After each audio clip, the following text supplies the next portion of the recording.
See, there are 8 things that the Bible calls completely wrong, and America in 2026 calls completely normal. And if you're watching this and you're a man, there's a really good chance at least one of these is destroying you. I talk about really heavy things. This video is going to be no exception. So if this video is, offensive to you in any way, I apologize. But I speak about real stuff, and if you like videos that speaks about real stuff, go ahead and subscribe because I keep dropping the fire.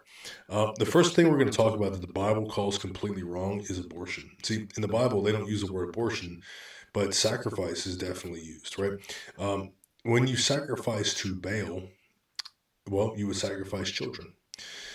In America, over 60 million lives have ended in the name of health care. And the reality is, if you're a man who's been with a woman who's had an abortion and you were pressured to carry out that abortion, you're a Christian man, well, you have a blood guilt that shows up as rage or numbness. You're responsible for the death of that child. That's reality. And the other thing you got to understand is when you stay silent about it because you don't want to offend people, well, that silence trains your conscience to tolerate evil because it really is evil. It's just in front of our face in such a way where we don't really, it's just so normal that we don't really call it out. See, calling it her choice, that's what we would consider an abdication. See, a man who won't protect the most innocent will fail to protect everything else. And it's really, really, really important to understand that. We can sit here and try to defend whatever we want, however we want, and paint it up and tie it in a bow. But at the end of the day, it is literally the sacrificing of children. It is the murder of children. To put things in perspective, Generation Z, over 33% of that entire generation has been killed in the name of healthcare. So that's a lot of people that would have been on Earth that are not here. And most of the time, 99% of the time, it's not for the egregious case of rape or anything else like that. It's just negligence and lack of maturity and lack of responsibility. The second thing that the Bible calls completely wrong, but we in America in 2026 call completely normal is sexual immorality, and especially identified as your identity, right? Like God calls this a perversion, but America calls it pride. Think about that for a second. See, a man who affirms what God condemns to avoid conflict has made approval his God. Approval is your God. The fear of man kills the fear of God. See, this goes hand in hand with our first one because if there wasn't sexual immorality, if people weren't having, just sex with random partners throughout their life, there wouldn't really be a need for abortion, would there? Obviously you might say, well, the healthcare or, medical issues or whatever other nonsense you might come up with for the very, very small percentage of things that you would like to justify. But if people were married and didn't have children out of wedlock, didn't get pregnant out of wedlock, I should say, then there would be a need for an abortion because you would feel supported in that decision. Something to think about. See, a man who will not shield his children surrenders his role as a spiritual covering. They'll be disciplined by culture, right? So you as a man, as a father, you need to be shielding your children from this type of life. And it comes from the TV, it comes from the movies, it comes from the music, it comes from his friends, right? And honestly, it comes from the public school system. The public school system pushes sex on children, like in the books and things that they read, the liberation of people. We shouldn't even be having these conversations. You should learn about sexual education in school, and that should be about it. You should not have to tolerate anything else when it comes to that as a young person. But in America, that's exactly what we do. The third thing the Bible calls completely wrong, but America in 2026 says it's completely right, is divorce. And I've been a victim of this myself. See, divorce is a covenant that is broken, God's covenant. The problem is people, they get married for the wrong reasons or whatever the case is. People, they don't understand what it means to have commitment. I know I didn't. And when you live a life that's separate from God, well, it's easy to get divorced. The divorce rate's about 50% right now. 50%. And so if you treat that covenant as conditional, then you'll never build anything that lasts. Your word has to mean something, because if it doesn't, well, then it's not going to work. It's not going to mean anything in all the other things that you do in your life as well. right? Like, our country has been shaped by a divorce culture. See, men enter marriage already holding an exit. We already position ourselves for that. That's how we're taught, right? That's what the prenup is designed to do. And so you cannot build a legacy with somebody who will quit when it gets hard, because life gets hard. It's always going to be hard. The next topic that we're going to talk about that is completely normal, but the Bible calls horrible, is pornography. See, it's free and it's legal and it's marketed to teenagers. Why do you think that is? Who do you think controls this thing, right? Like, the topics we're talking about here, abortion is literally the sacrifice of children. We're talking about sexual immorality, which leads to abortion and leads to total destruction of a society. And then we talk about the fact that individuals are divorcing themselves. And divorce is, well, marriage is a representation of the relationship between Christ and his creation, right? The people.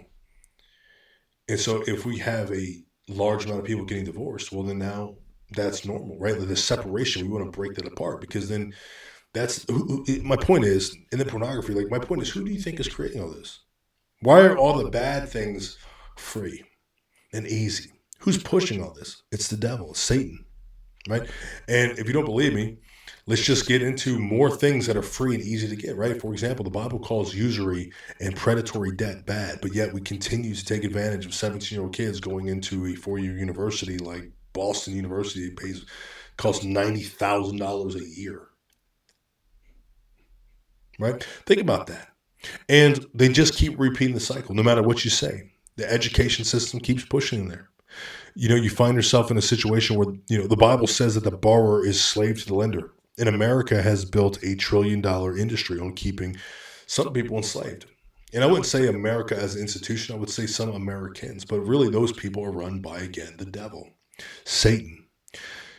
Credit cards, payday loans, student debt, all designed to keep you just productive enough to keep paying. And yet we continue to fall into the trap. See, a man drowning in debt cannot lead his house. Most of the men that I work with in my program, they're better off, because, it's hard for people to get the personal development that they need if they can't even figure out how they're going to pay for the next meal, right?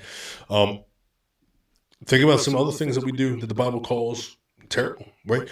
Occult, witchcraft, people in their gems or stones, astrology, tarot cards. This is normalized stuff, but this is the work of the devil.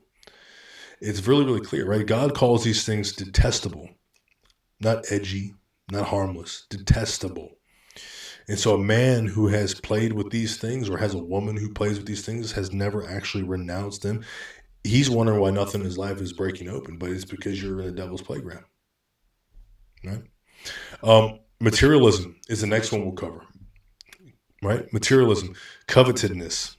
See, greed is aspirational. In a hustle culture, okay, is almost like a new religion. And so the Bible calls covetousness idolatry. It's not a bad habit, it's idolatry. Our entire advertising economy is built on manufacturing discontentment. And what it does is it makes making more the point of your life. And we all fall into that trap. And the church has not escaped it. That's why sometimes you go into some churches and it's all about offering. It's all about money, right? It's all about the prosperity gospel. And then the last one we're going to cover is pride. And understanding that with pride, self-exaltation, it's a personal branding, a personal experience that is the devil's playground. Like, a man who cannot receive correction can't grow. Your pride, your ego, the way that you think about your life, the way that you think, who you think you are. You think, in many cases, many people think they're their own gods almost. And so ego surrounds people with other people who are just like them. They affirm your habits. They don't sharpen you. See, your worst decisions happen in that echo chamber. And so you have to escape it. God opposes the proud, does not ignore them.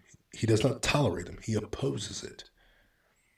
And so we have to be really cautious about that. But America has made pride the highest virtue. We celebrate it.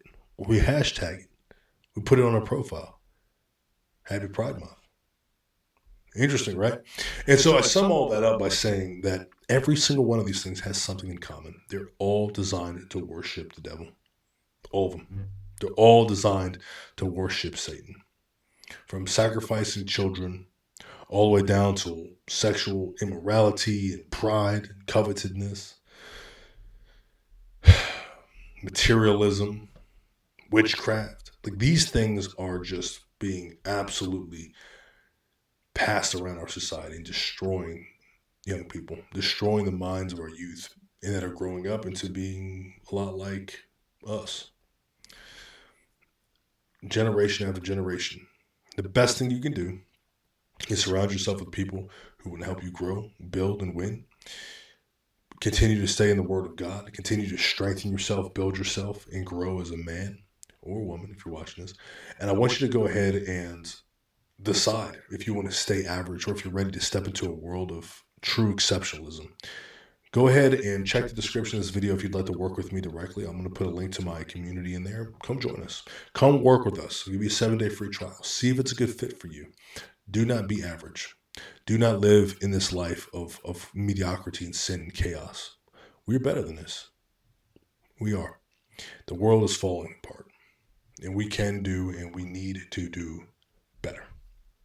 Make sure you subscribe and tune in for the next video.